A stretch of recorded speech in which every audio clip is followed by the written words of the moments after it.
أعوذ بالله من الشيطان الرجيم. بسم الله الرحمن الرحيم. الحمد لله رب العالمين. الرحمن الرحيم. مالك يوم الدين. إياك نعبد وإياك نستعين. اهدنا الصراط المستقيم.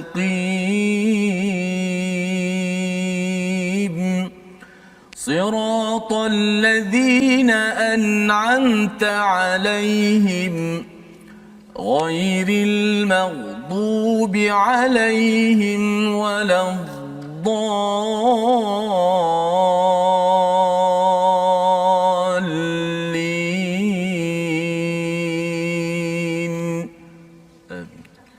Assalamualaikum warahmatullahi wabarakatuh. Alhamdulillah wassalatu wassalamu ala Rasulillah wa ala alihi wa man wala. Syada la ilaha illallah, syada Muhammadan abduhu wa rasuluhu. Allahumma salli ala sayidina Muhammad wa ala alihi wa sahbihi ajma'in. Amma ba'd.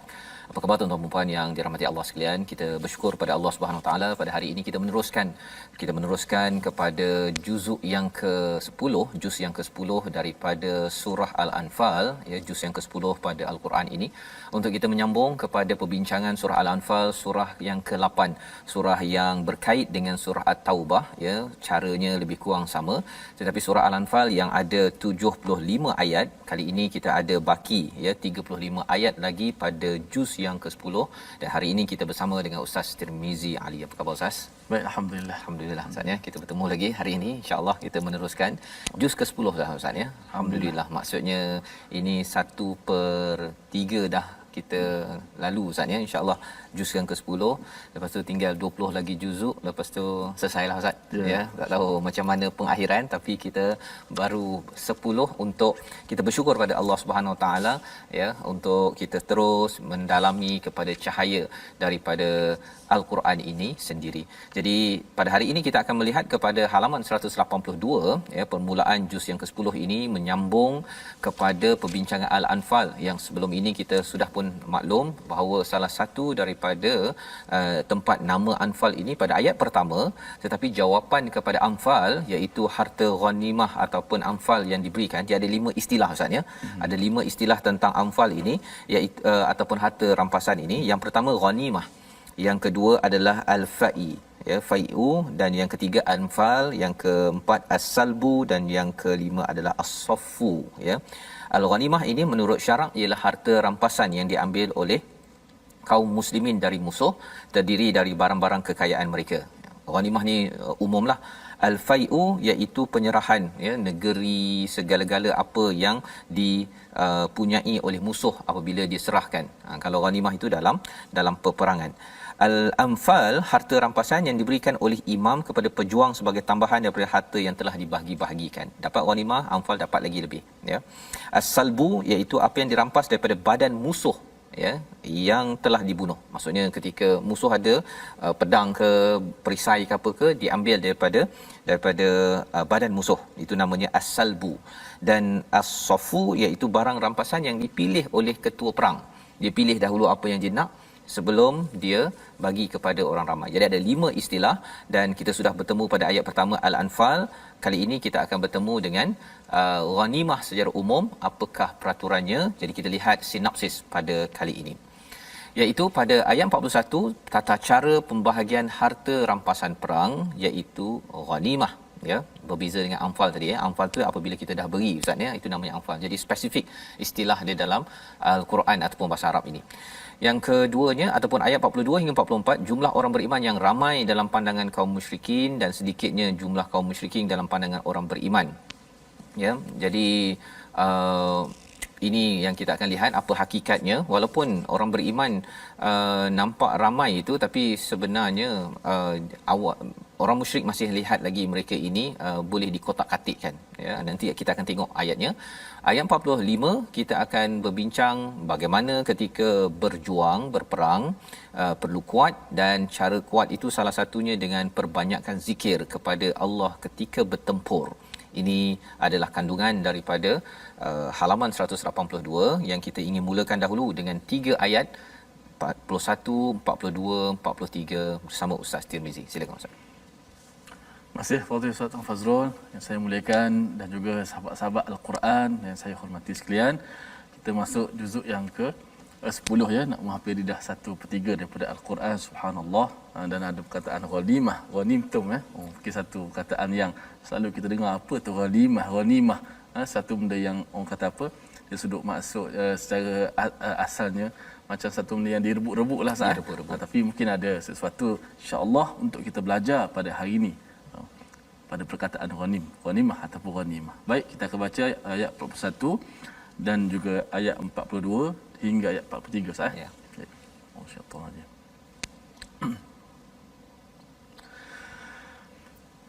أعوذ بالله من الشيطان الرجيم واعلموا أنما غنمتم من شيء فأن لله خمسه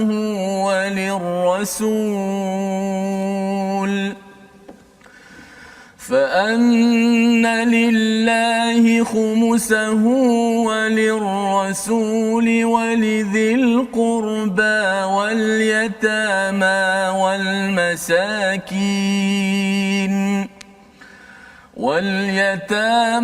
والمساكين وابن السبيل إن كنتم آمنتم بالله وما أنزلنا على عبدنا يوم الفرقان يوم التقى الجمعان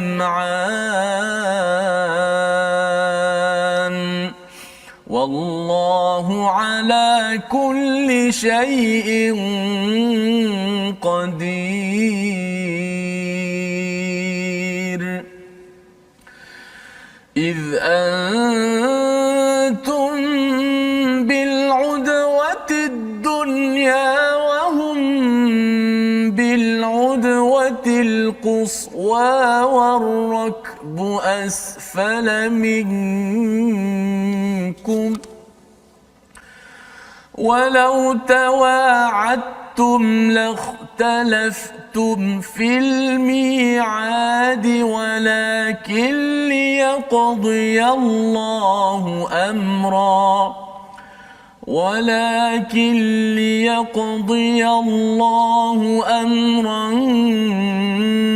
كان مفعولا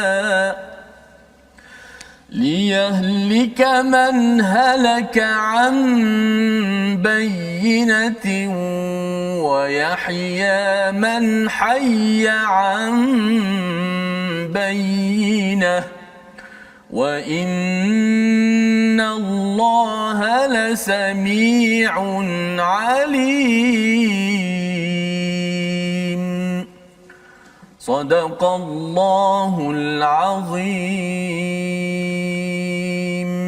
Surah Al-Azim, gitulah 3 ayat daripada surah Al-Anfal pada halaman 182 memulakan juz 10 kita. Apabila kita sudah pun berbincang ya pada ayat 40 semalam, wa in tawallaw fa'lamu annallaha maulakum ni'mal maula wa ni'man nasir, dan jika mereka berpaling maka ketahuilah bahawa sesungguhnya Allah pelindungmu dan dia adalah sebaik-baik pelindung dan sebaik-baik penolong ya. Jadi apabila kita bercakap tentang istilah maula, ada beza dengan wali ustaz ya. Wali ni adalah macam ayah wali kepada anak perempuannya, itu wali ya. Tapi maula ini ialah yang sentiasa melindungi pada setiap masa. Ya, maksudnya ayah kita ayah perempuan, anak perempuan itu bukannya maula, dia adalah wali ya. Jadi bezanya apa? Maula ini adalah yang melindungi pada setiap masa ya. Wali dia pelindung, tetapi dia taklah, ayah bukannya muncul pada pukul 2 pagi contohnya, ataupun pada pukul 5 pagi ke, waktu anak itu stres ke apa ke. Terutama kalau katakan dah berkahwin kan, contohnya adalah masalah ke apa ke, dia wali tapi dia bukan maula, ya. Maulanya adalah Allah Subhanahu Wa Taala sahaja, ya. Jadi perkataan yang digunakan pada ayat 40 ini amat penting, kerana maulana kita adalah siapa? Adalah Allah Subhanahu Wa Taala, terutama bila memberi semangat kepada orang-orang yang berperang, yang berjuang, ada orang yang berpaling ataupun yang bermusuh. Sebenarnya kita mungkin adalah wali, kawan-kawan yang melindungi, yang bersama dengan kita, tetapi hakikat sebenar-benarnya maulana ataupun maula kita adalah Allah Subhanahu Wa Taala. Jadi disambung pada ayat 41 ini, wa'lamu, ya. Kali ini Allah baru beri jawapan. Ya. Selepas dah tanya pada ayat pertama, yas'alunaka 'anil anfal qulil anfalu lillahi war rasul. Anfal itu adalah untuk Allah dan Rasul. Anfal ini yang diberikan ustaz, ya. Ghanimah yang besarnya, anfal tu yang diberikan. Jadi maksudnya bukan semua perkara daripada ghanimah ini adalah untuk orang yang berjuang tersebut. Ini Allah nak beritahu ni, ya. Dan itu sebabnya sahabat bertanya anfal, dia tak tanya ghanimah. Ya, dia tanya anfal, pasal anfal tu adalah untuk dia, untuk yang dia dapat. Jadi mula-mula anfal itu perlu dikumpulkan dulu, kumpulkan satu di depan Rasulullah. Lepas tu Rasulullah mengikut peraturan pada ayat 41 ini, maksudnya selepas dididik dengan 40 ayat barulah keluar jawapan. Ya, ceritanya apa? Ceritanya ialah apabila berjuang buat sesuatu perkara, mesti letak Allah dan Rasul tu dulu. Serahkan dulu. Allah, Rasul cakap apa? Ya, kalau Allah cakap okey ini 1/5 ikut daripada Allah dan Rasul. Kalau ikut kepada manusia, dia memang nak semua ustaz. Saya yang berjuang, sepatutnya saya lah yang dapat semua. Itu psikologi manusia kan. Cabaran ustaz. Cabaran, ya. Kalau bisnes ke apa ke, dia kalau boleh dia nak dapat semua. Pasal dia kata mengapa saya dapat 10%? Contohnya kan. Mengapa saya dapat 20%? Sepatutnya saya nak dapat semua. Tetapi rupa-rupanya ada bahagian orang sana, ada bahagian orang sana yang perlu difahami, ya. Boleh tanya, tetapi jangan sampai melangkau Allah dan Rasul, ya. Dan di dalam ayat ini Allah menyatakan jawapan kepada anfal tersebut, wa'lamu annama ghanimtum, dan ketahuilah sesungguhnya segala yang kamu peroleh sebagai rampasan perang, maka 1/5 lillah, ya. 1/5 itu adalah lillah, fa inna lillahi khumusahu, dan walir rasul walizil qurba wal yatama wal masakin wabnis sabil, ya. Jadi kalau kita beri perhatian kepada fa inna lillah ataupun fa anna lillah khumusahu, kita akan tanya sebenarnya Allah perlukan untuk apa? Kan. Sebenarnya dijelaskan pada walir rasul, iaitu waw itu bukannya waw dan Allah dan Rasul bagi 1/10 bukan begitu, ya. Maksudnya Allah di bahagian hak Allah itu 1/5 perlu diberikan pada siapa? Pada Rasul dan walizil qurba, dan juga ahli keluarga Nabi sallallahu alaihi wasallam, ya. Hak Allah. So, bagi Allah tu ada cara dia lah. Ada caralah, bukannya kita letak hak Allah lepas tu kita ambil balik ke, ataupun kita kata tak apalah, kita hak Allah kita bagi pada orang miskin kononnya kan. Tak, dia utamanya pada walir rasul walizil qurba. Ada perkataan lam kat situ. Li rasul lidil qurba. Itu keutamaan. Lepas itu barulah wal yatama, tak ada li kat situ, dan wal maskin ataupun masakin wabdi sabil. 3 kumpulan itu selepas Nabi kata bahawa okey saya tak perlukan lagi, baru pergi pada anak yatim, masakin wabdi sabil. Tapi kalau ikut sejarah ustaz, ya, Nabi tak ambil banyak pun daripada ghanimah ini, ya, sehingga kan Fatimah pun minta untuk dapat bibi kan, dapat pembantu rumah pun Rasul bagi pilihan sama ada nak bibi ataupun sebenarnya diajarkan zikir kan, nak menunjukkan bahawa Nabi tidak menggunakan ghanimah yang diberikan oleh Allah Subhanahu taala, tapi untuk sendiri, untuk keluarganya dia ambil sikit sahaja. Ya, subhanallah, ini satu contoh yang besar bagaimana perjuangan Nabi itu amat tinggi ustaz, ya. Dan Nabi serahkan pada siapa? Nabi serahkan pada yatama wal masakin wabni sabil. Habis kan, bagi pada anak yatim, pada orang miskin, kepada orang yang ibnu sabil, iaitu orang yang lemah, yang singgah di negeri muslim, yang perlukan bantuan, ya. Jadi 3 kumpulan ini. in kuntum amantum billah, jika kamu semua beriman kepada Allah SWT. Mengapa ada disclaimer kat situ? Pasal sebenarnya orang-orang yang ada masalah hati Ustaz ya, dia tak puas hati kalau katakan 1/5 untuk Allah pula, bagilah sikit pada, bukan bagi sikit, bagilah semua pada kami yang berjuang. Ya, ini kerana apa? Kerana orang yang tidak beriman, ada masalah iman, dia kalau boleh nak kaut semua. Ini psikologi yang tuan-tuan boleh jumpa dalam bisnes ya, kalau jumpa dalam mana-mana transaksi. Kalau utamanya adalah bisnes berbanding Allah dan Rasul contohnya, dia akan minta semaksimum yang mungkin untuk dirinya. Wama anzalna ala abdina yaumal furqan yaumal taqal jam'an, ya, iaitu maksudnya apa? Iaitu jika kamu beriman kepada Allah dan kepada apa yang kami turunkan kepada hamba kami pada hari Furqan, iaitu pada hari bertemunya dua pasukan, Allah Maha berkuasa atas segalanya. Yaumul Furqan ini ada dua Ustaz ya. Satu merujuk kepada hari turunnya wahyu ketika 17 Ramadan di Gua Hira. Tapi yang ini pada apa yang diturunkan pada hari Yaumul Furqan pada perang Badar. Ada dua peristiwa lah. Pasal sebenarnya perang Badar bukan sekadar satu perang. Dia sebenarnya bukan perang pun awalnya kan, dia bawa pelepah 313 orang itu datang nak pergi ambil balik harta mereka daripada Mekah yang diambil oleh orang-orang musyrik. Tapi akhirnya berperang. Nanti kita baca selepas ini. Tapi nak ceritanya apa? Orang yang beriman pada Allah dan juga apa yang telah kami turunkan ala abdina yaumal furqan, apa yang diturunkan kepada Nabi adalah Al-Quran. Al-Quran itu adalah hari Al-Furqan, hari membezakan hak dan yang batil. Badar adalah masa untuk menjelaskan siapa bersama Allah, siapa yang bukan bersama Allah. Yaumul Furqan membezakan yang hak dan yang batil. Pasal waktu ini special.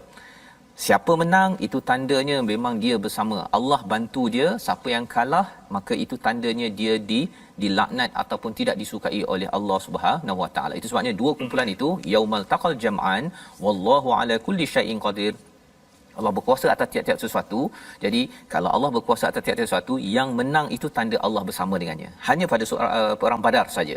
Lepas itu Allah bagi peluang untuk kalah Ustaz ya, bagi peluang untuk kalah. Pasal sebenarnya pada waktu itu bercampur-campur ya, tentera yang ada yang bergaduhnya apa sebagainya. So itu menyebabkan punca kekalahan yang kita belajar di dalam surah Al-Anfal ini sendiri. Jadi pada ayat yang ke-42 ya, 42, id antum bil udwati, ketika kamu berada di pinggir lembah yang dekat dan mereka berada di lembah yang jauh, sedangkan kafilah itu berada lebih rendah daripada kamu, dia berada di asfala minkum ya. Jadi walau tawa'attum lakhtalaftum fil mi'ad ya, iaitu sekiranya kamu mengadakan persetujuan untuk menentukan hari pertemuan, nescaya kamu berbeza pendapat dalam menentukan hari pertempuran itu. Ceritanya Badar ini ialah mereka terjumpa Ustaz ya, dan akhirnya berperang. Mereka tak bercadang untuk berperang pun ya. Jadi kalaulah katakan orang Islam nak berperang pada waktu itu, dah janji dah yang musyrik Mekah dan juga di Madinah ni nak berjumpa, kalau mereka berjanji tawa'atum lakhtalaftum ya fil mi'ad, mereka mesti kata tak payahlah kot kan, kita tak payahlah, yang muslim tak jadi ke, yang musyrik tak jadi ke, akhirnya tak berperang. Tapi apa yang Allah cakap, walakin, tetapi liyaqdiyallahu amra kana maf'ula. Maf'ula ni maksudnya kalau dalam bahasa Arab lama Ustaz ya, yang asal maksudnya dan deal. Lebih kurang gitulah. Ini memang dah Allah maf'ula, maf'ul. Memang dah pasti terjadi, telah liyaqdiyallahu amra, ketetapan ini Allah dah untuk menghancurkan siapa? Halaka am bayyinah. Ya, siapa yang tetap kafir daripada bayyinah, dan Allah nak menghidupkan siapa yang tetap hidup bersama bayyinah, iaitu Al-Quran itu sendiri. Jadi ini memang masa yang Allah tentukan. Allah yang susun. Segala perkara memang Allah susun lah. Tapi kadang-kadang kita susun tak jadi Ustaz. Kadang-kadang kita janji A dengan seseorang tak jadi-jadi. Tapi bila nak jadi tersebut, itu namanya qada Allah Subhanahu Wa Taala jadi. Yang penting ialah apa? Orang yang sentiasa berdoa, beriman, Allah akan susunkan untuk dihidupkan, berjaya. Kalau katakan perkara yang rosak, Allah akan hancurkan perancangan tersebut. Wa innallaha lasami'un alim, dan sesungguhnya Allah ini amat mendengar, amat mengetahui. Saya nak bawakan perhatian kepada istilah sami'un alim, pasal dalam Quran Ustaz ya ada as-sami'ul alim, ada alif lam. Kat sini tidak ada alif lam. La sami Ya, la sami'un alim. Lam itu taukid penegasan, tapi sami'un alim ini dia nakirah ataupun indefinite bahasa Inggerisnya. Ya, tidak ada alif lam, ya. Apa maksudnya? Salah satu daripada pelajaran yang boleh kita ambil kalau kita jumpa as-sami'ul alim, dia khusus, ustaz. Khusus pada sesuatu perkara yang Allah memang amat mendengar pada perkara tersebut. Tapi bila sami'un alim, ya, sami'un alim, kita dah belajar dalam surah Al-A'raf pada halaman yang terakhir, iaitu apa? Maksudnya Allah ni amat mendengar segala-galanya, tidak bertepian, ya. Jadi Allah tahu sebenarnya orang musyrik Mekah sedang merancang, yang orang Islam ni pun sedang merancang. Yang orang Islam ni pun mungkin jadi tak jadi, yang sana pun jadi tak jadi. Allah tahu. Allah tahu. Dan dalam konteks kita sekarang, semua perkara yang kita rancang, ya, sebenarnya Allah tahu. Kalau ada orang nak buat baik, Allah tahu. Kalau orang yang buat tak baik pun Allah tahu. Bersungguh-sungguh berjuang, Allah tahu. Yang nak hancurkan Islam pun Allah tahu. Ingatkan ada orang kata mengapa Palestin masih lagi dijajah, Ustaz, ya? Allah tahu sebenarnya. Dan salah satu cluenya ialah apa? Kalau umat Islam kembali beriman kepada Allah Subhanahu Wa Taala, maka wa yahya min hayya am bayyinah. Allah akan hidupkan kepada orang yang menghidupkan bayyinah ini, bukan sekadar orang Palestin tetapi orang Islam seluruhnya baru dapat kemenangan tersebut. Itu formula kemenangan yang ada dalam surah Al-Anfal. Jadi membawa kepada perkataan pilihan kita pada hari ini, sama-sama kita lihat. Jama'a, berkumpul, 129 kali disebut di dalam Al-Quran, dan pada ayat 41 Allah menceritakan yaumal taqal jam'an, dua pasukan bertemu pada 2 Hijrah, iaitu pada bulan Ramadan. Pada waktu itulah yang bersama Bayyinah, bersama Quran betul-betul diberikan diberikan kemenangan. Tetapi yang jauh daripada Bayyinah, yang ingin menghancurkan Bayyinah, menghancurkan Quran, dia dihancurkan oleh Allah Subhanahu Wa Taala. Itu formula penting untuk kita menang di akhir zaman ini. Kita berehat sebentar, kita kembali semula dalam My Quran Time, baca faham amal, insya-Allah.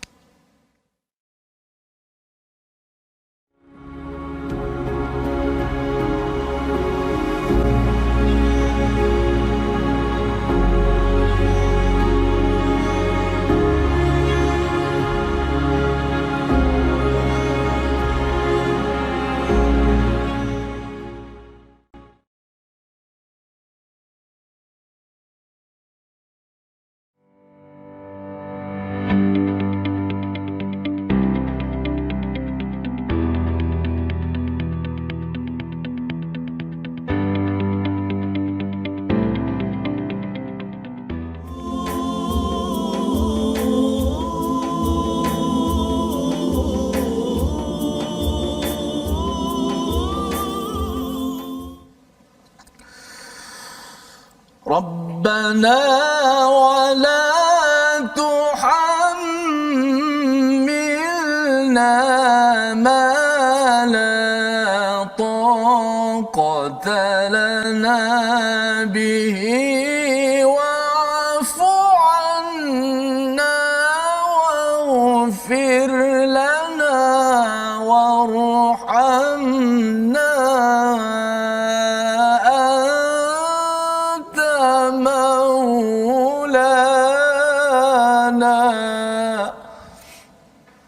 Wahai Tuhan kami, janganlah kau pikulkan kepada kami apa yang kami tidak terdaya memikulnya, dan maafkanlah kesalahan kami, serta ampunkanlah dosa kami, dan kau rahmatilah kami, ya Allah.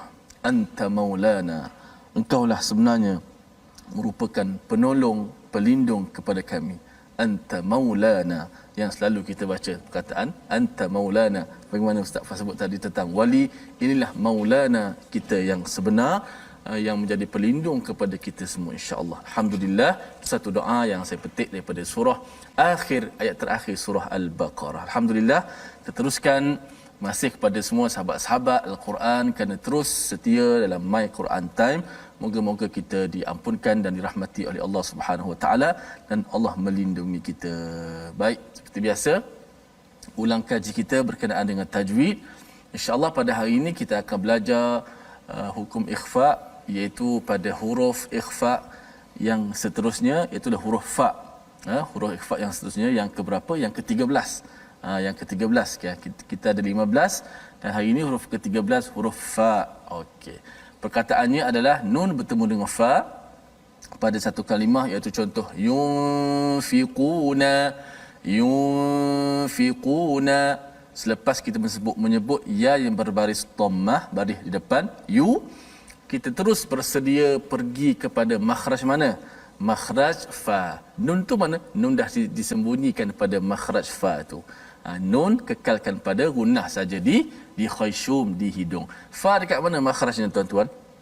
Fa makhrajnya di bibir kita. Gigi kacip menekan perut bibir.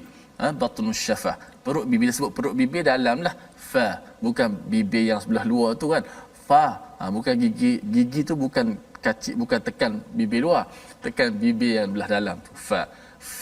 Maknanya selepas daripada ya, kita terus berpindah, bersedia pergi ke makhraj fa, cuma jangan terus tekan fa dengan kuat. Dengung dulu. Habis tempoh dengung dipanjangkan, baru kita menekan betul-betul makhraj fa. Contoh hakadha yunfiqun. Contoh kedua, faman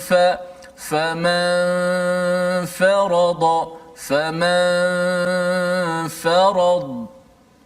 Contoh ketiga pada tanwin, nafaqan fi.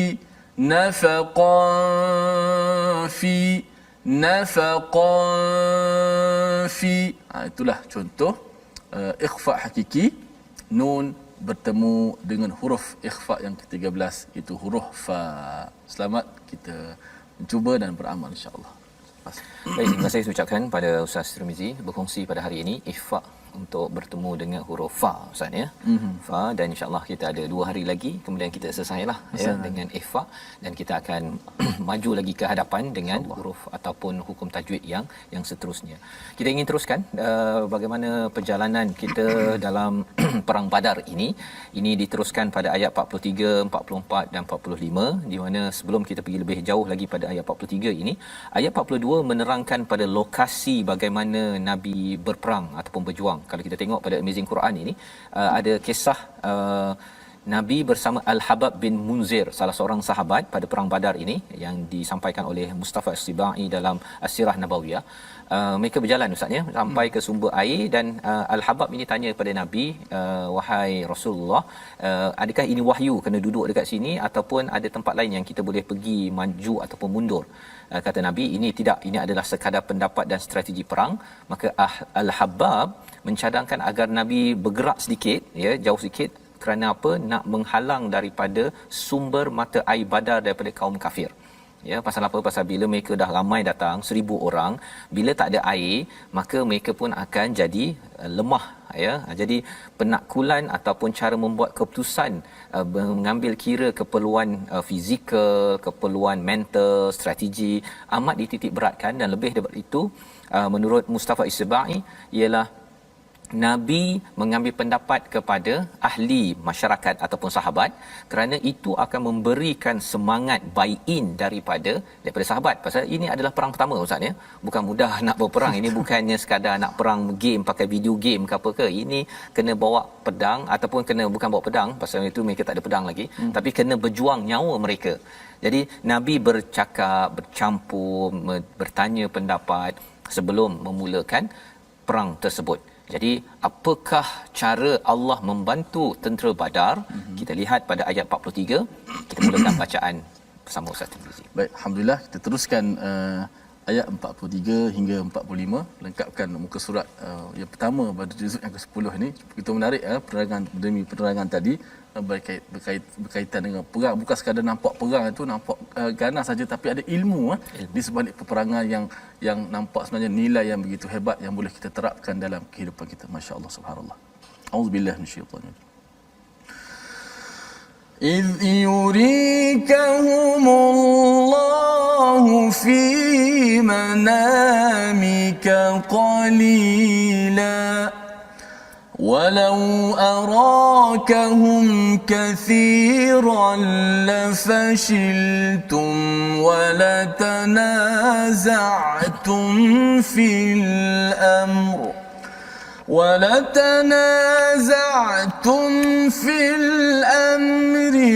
ولكن الله سلم إنه عليم بذات الصدور وإذ يريكموهم إذ التقيتم في أعينكم قليلا إذ التقيتم في أعينكم قليلا ويقللكم في أعينهم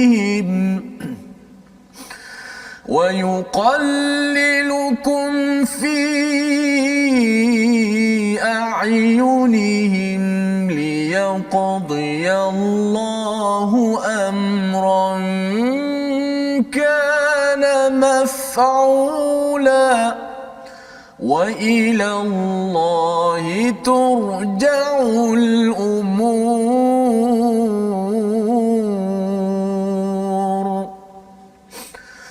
يا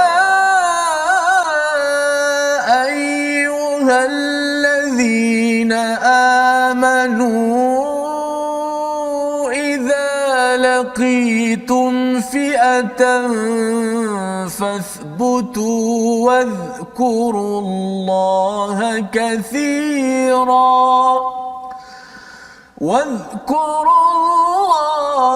كثيرا لعلكم تفلحون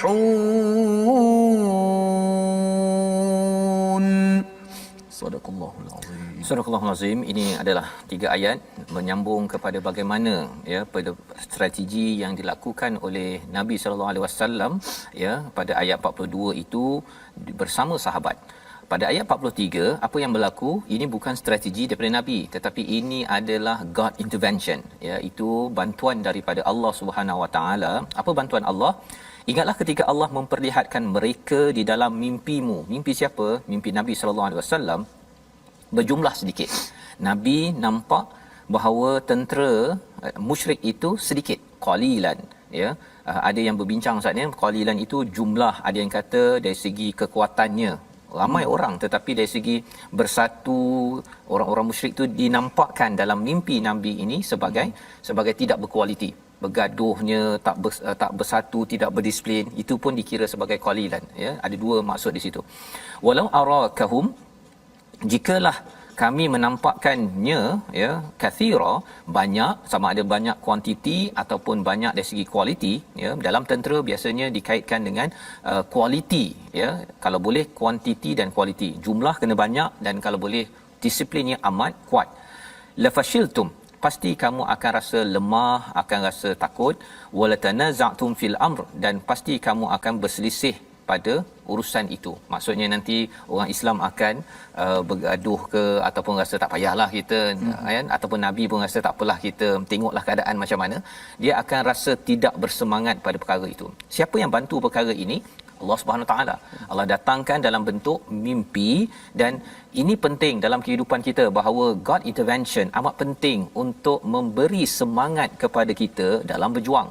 Satu, pada puncaknya perang, tetapi kalau konteks kita seharian Ustaz ya, bila Allah beri semangat kepada saya, beri semangat pada ustaz, kita semangat lebih sikitlah untuk Quran time kan. Tapi kalau Allah tak bantu semangat itu di tengah-tengah dah juz ke-10 ini, boleh tahan Ustaz ni kan, persediaannya apa sebagainya, kita boleh saja lemah semangat. La fashiltum, sebagaimana yang dinyatakan pada ayat 43, walakinnallaha sallam ya, iaitu apa?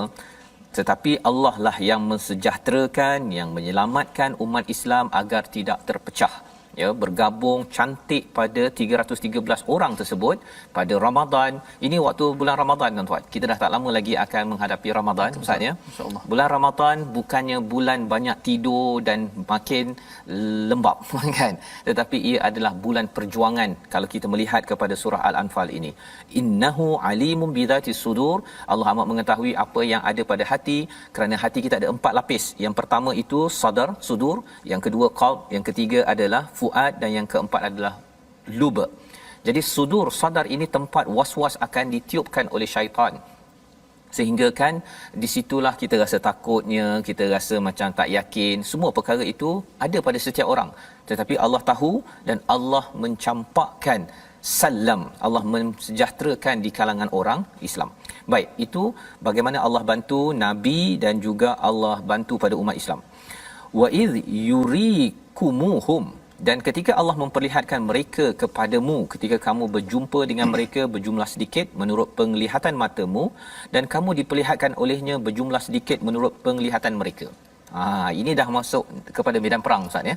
Maksudnya tadi kalau ayat 43 ini sebelum perang. Sebelum perang kena ada side war istilahnya, untuk perang pemikiran, ya, sama ada makin bersemangat ataupun makin lemah semangat. Itu biasa dibuat oleh tentera-tentera, ya, pada ATM yang bertugas. Ini antara perkara yang penting. Panglima perang dia akan beri ceramah, bagi semangat. Baik, bila sudah masuk, apa yang berlaku? Allah memperlihatkan mereka kepadamu ketika kamu berjumpa dengan mereka jumlah sedikit. Sekali lagi Allah bantu. Nampak walaupun 1000 orang nampak macam tak berapa ramai sangat. Ya, dan bagi orang yang bukan Islam, musyrik itu juga dia nampak sikit kepada orang Islam. Apa kesannya? Kesan kepada orang Islam dia makin berdisiplin. Kita boleh kalahkan ni, semangat, ya. Dahlah Allah salam, Allah beri kesejahteraan. Sebelum bila dah masuk itu pun rasa memang betul. Bukan tipulah, mimpi ataupun ketenangan yang ada tu bukan tipu. Memang dia nampak begitu. Tetapi bagi orang yang bukan Islam, apa yang berlaku? Bila mereka nampak bahawa umat Islam ni sikit sangat, dia kata, kalau kita tak payah semua pergi pun kalahnya, kacang je, lebih kurang gitulah, ya. Maka kesannya apa? Mereka jadi tidak berdisiplin, dan itulah Allah nyatakan, liyaqdi Allahu amran kana maf'ula wa ila Allahi turja'ul umur, ya, iaitu ini adalah ketetapan daripada Allah yang dandil. Memang Allah nak bagi menang dah ini. Wa ila Allahi turja'ul umur, semua urusan ini kembali balik kepada Allah Subhanahu taala. Nak jumpakan berperang, ini juga liyaqdi Allah, ditentukan oleh Allah. Nak bagi orang ini nampak sikit agar tidak berdisiplin, anggap kacang, tak payahlah kita buat betul-betul. Itu juga adalah ketentuan daripada Allah Subhanahu wa taala. Apa pelajaran penting daripada perkara ini, tuan-tuan? Bahawa sebenarnya kemenangan kita dalam hidup ini, kemenangan tentera Islam pada waktu ini bukanlah kerana tentera Islam pun ya, yang kuat sangat, tetapi kerana Allah yang maha kuat. Innallaha wallahu ala kulli syai'in qadir, pada ayat 41 itu Allah boleh bagi orang ini takut, orang ini semangat, orang ini nak berjumpa. Semua perkara itu adalah ketentuan Allah. Dan kalau kita fikir-fikirkan tentang COVID-19, sebenarnya sudah tentu ia juga ketentuan Allah untuk menjadikan kita ini makin hidup hati kita dengan Quran, ataupun makin jauh lagi bagi setengah orang inilah masa untuk dia merintih, dia komen, dia makin jauh daripada solat, makin jauh daripada Quran kerana tension dengan keadaan yang berlaku. Kita tidak mahu jadi yang kedua, kita mahu jadi yang pertama. Jadi di hujung itu ayat 45 Allah mengingatkan kembali kepada orang beriman, mereka sudah okey, dah menang dah ni, ya, tetapi ada peringatan penting pada ayat 45. Kita baca sekali lagi. Okey. Masih Ustaz. Kita baca balik ayat 45, satu penegasan yang begitu hebat daripada Allah Subhanahu wa taala. Pengajaran untuk kita semua insya-Allah. A'udzubillahi minasyaitanir rajim. Ya ayyuhalladzina amanu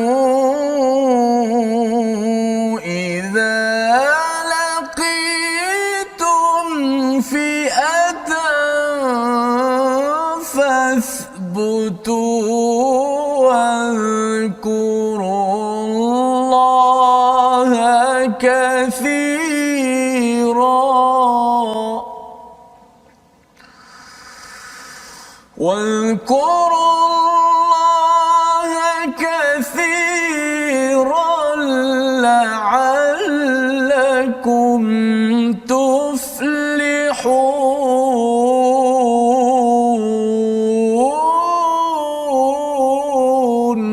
صدق الله العظيم.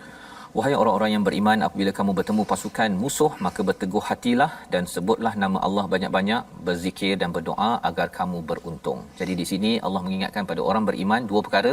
Bila berjumpa dengan musuh, fathbutu, mestilah teguhkan pendirian dalam hati, wadhkurullaha katsira, banyakkan mengingat Allah Subhanahu wa taala agar kamu berjaya.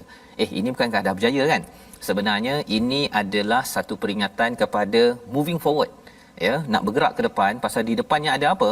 Perang Uhud. Itulah yang kita akan lihat pada hari esok. Nanti kita akan tengok rupa-rupanya transisi kepada analisis Uhud pula. Sebenarnya Uhud kita agak tak berapa menang sangat, ya, kerana ada salah satu ini tak kena, iaitu ada sebahagiannya awal-awal lagi ingat nak balik 300 orang daripada munafik nak patah balik. Tapi ada juga yang ke atas bukit itu dia ingat kepada kat bawah ada anfal. Ghanimah, ya, bukan anfal lagi. Anfal ni dah diberikan oleh ketua. Ghanimah ini dia rasa macam dia nak ambil dahulu, ya. Dan itu menyebabkan tidak berjaya. Jadi formula pada ayat 45 ini amat penting di tengah-tengah surah Al-Anfal, ya, sebelum kita masuk kepada peristiwa Uhud pada hari esok. Jadi hari ini kita bincang pasal Badar yang membawa kepada situasi kefahaman muka surat 182. Kita saksikan. Itu dia. Kita melihat dialog, ya, semua harta rampasan ialah 1/5 untuk Allah. Jangan rasa kedekut ke, jangan kacau, ya.